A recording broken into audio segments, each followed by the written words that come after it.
सामाजिक कार्यकर्ता भैरव सिंह, पार्षद रोशनी खलको और राष्ट्रीय आदिवासी मंच के सनी टोप्पो 30 दिनों से अनशनरत सहायक पुलिस कर्मियों से मुलाकात की। इस दौरान सनी टोप्पो ने कहा कि यह सरकार जो आदिवासी मुद्दे पर बना और झारखंड के मुद्दे पर बना और आज झारखंड ही धरने पर है और इनकी बातें सुनी भी नहीं जा रही है। अगर नक्सलियों की बातें सुनी जा सकती है तो फिर यह वर्दी वालों की क्यों नहीं? अगर उनकी मांगे पूरी की जा सकती है तो फिर इनकी क्यों नहीं? जहाँ तक बातें होती है झारखंड की, तो देखिए ये सरकार जो बना 2019 में, ये आदिवासियों के मुद्दे पर बना और झारखंड के मुद्दे पर बना।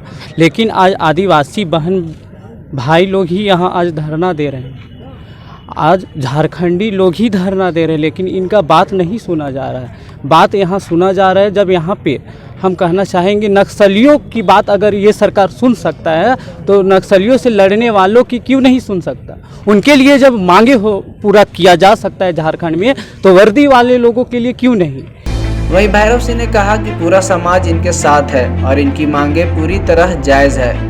भैया, अगर इन सब समस्याओं का भी निदान नहीं होगा तो हम लोग अपने जो बात करते हैं कि देश को हम लोग इस प्रकार से आगे बढ़ा रहे इतना तीव्र गति से, तो ये देश आगे कैसे बढ़ेगा जब छोटी छोटी समस्याओं का समाधान नहीं होगा। आज झारखंड कोई गरीब देश नहीं है। आप लोग भी जानते हैं, चुनाव जब होते हैं तो चुनाव का राजनीतिक मुद्दा यही रहता है कि फलना सरकार और ढेकना सरकार कोई कुछ काम नहीं कर रहा है गरीब लोगों के लिए, समाज के लिए, और अरबों खरबों की संपत्ति पड़ी हुई है। आपके पास दूसरे जगह जा कर के बड़े बड़े भवन को बनाने के लिए करोड़ों रुपए हैं, नई नई योजनाओं को पारित करने के लिए अरबों रुपए हैं, और यहाँ पर जो पुलिसकर्मी जिनकी छोटी सी मांग है सहायक पुलिसकर्मियों की कि मात्र 10,000 रुपये वेतन में और अपने जान को जोखिम में डाल करके नक्सलियों के क्षेत्र में जा करके एक लाठी के दम पे नक्सलियों से लड़ने के लिए तैयार रहते हैं। दूसरे राज्य में जा करके, चाहे वह ट्रैफिक पुलिस की समस्या हो, चाहे वह चुनाव का विषय हो, हर क्षेत्र में जा करके सेवा देते रहते हैं। और जब दूसरे राज्य जाते हैं तो उनको दूसरे राज्य जाने के लिए जो ट्रेन और बस का भाड़ा होता है वो तक नहीं मिलता है, भोजन करने के लिए जो अन्न की व्यवस्था होती है वो तक नहीं मिलती है, सोने के लिए कहाँ रहेंगे इसकी व्यवस्था नहीं मिलती है। ऐसे छोटे छोटे मांग को लेकर के बैठे हैं, तो मेरे हिसाब से बहुत शर्मनाक विषय है हमारे राज्य के लिए। देखिए, सरकार के कानों तक तो ये आवाज़ अभी तक पहुंच जानी चाहिए थी, लेकिन कल भिक्षाटन हुआ। मुझे कहते हुए अंदर से रोना आ रहा है कि ये स्थिति हो गई है कि हमारे जवान जो वर्दी पहन के हमारी रक्षा के लिए घूम रहे हैं, नक्सल क्षेत्र में जाके सारी स्थिति को नॉर्मल करने के लिए आपका सहयोग कर रहे हैं, ऐसे लोगों को भिक्षाटन करना पड़ रहा है और फिर भी आपके कानों तक आज तक आवाज़ नहीं गई कि हमारी महिलाएं कैसे रह रही हैं, कैसे कर रही हैं। तो ये अच्छी बातें नहीं है। मैं यही बोलूँगी कि आपको आज तक आंखें खोल लेनी चाहिए। हमारी एक महिला बहन का स्वर्गवास हो गया, तब भी आपकी आंखें नहीं खुली।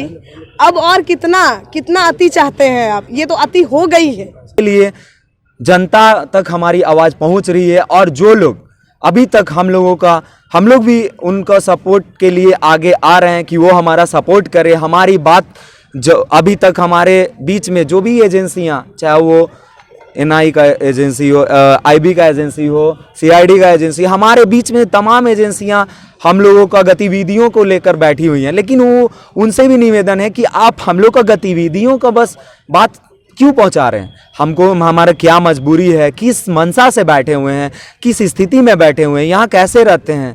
हमारी महिलाएं जो है उनके छोटे छोटे बच्चे हैं, 8 महीना, 10 महीना, 6 महीना, वो बच्चे, हम तो 24 साल से लेकर 30 साल की अवस्था में यहाँ बैठे हुए हैं, लेकिन जो बच्चे जिनका लालन पोषण होना चाहिए तो वो आज अपनी माता के साथ यहाँ बैठकर आंदोलन कर रही है। हमारी महिलाएं, हम महिलाओं का बात करते हैं, किसी भी सेक्टर में, चाहे वो लेबर ग्रेड का आदमी हो, अगर उसको विशेषावकाश दिया जाता है, 2 दिनों का विशेषावकाश होता है, अगर वो प्रेग्नेंट महिला होती हैं तो उन लोगों को अवकाश मिलता है, मातृत्व अवकाश दिया जाता है जिसका पेमेंट नहीं काटा जाता। लेकिन हमारा एक सहायक पुलिस, पता नहीं भारत का सबसे सर्वश्रेष्ठ जॉब हम लोग करते हैं कि उसमें हम लोगों को बोला जाता है कि आपको माता बनने का अगर अधिकार प्राप्त करना है तो आप नो वर्क नो पे में जाइए। आपको माँ बनने का शौक है, आप प्रेग्नेंट हैं, तो आपको किसी प्रकार का कोई वेतन नहीं दिया जाएगा। अब उस माता पे क्या गुजरती होगी कि वो 4 महीना 5 महीना 4 साल तक कंटिन्यू जॉब की, और प्रेगनेंसी के दौरान जिस समय उनको पैसा की अहम ज़रूरत है वही 10,000 रुपये में वो अपना परिवार चला रही हैं, अपना बच्चा का लालन पोषण करने वाली हैं। आगे आने वाला समय में हम लोग क्या करेंगे, अपना बच्चा का परवरिश कैसे करेंगे? ये जो सरकार ऑनलाइन क्लास की सुविधा कराती है, हमारे पास एक छोटा जियो का फ़ोन लेने का औकात नहीं है, तो हम ऑनलाइन सुविधा अपने बच्चों को कैसे करवा सकते हैं? माँ बाप का जो भी दवाई का खर्च है, जो सेहत का खर्च है, अपना छोटा भाई बहन का शादी ब्याह का खर्च है, तो हम मतलब कौन सा बड़ा पाप किए भाई? हम भी दौड़े, हम भी मेडिकल दिए, लिखित एग्जाम दिए, मेरिट बनाए, तब तो आए यहाँ पे।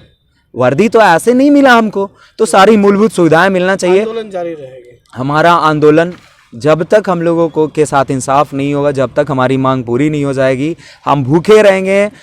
हम एक एक बूंद जब तक हमारे शरीर में अंदर रोटेशन होते रहेगा ब्लड का, हम यहाँ से नहीं जाने वाले। हमारी लाश जाएगी यहाँ से, लेकिन हम बिना इंसाफ का, बिना न्याय का, बिना मांग पूरा हुआ यहाँ से नहीं हट सकते।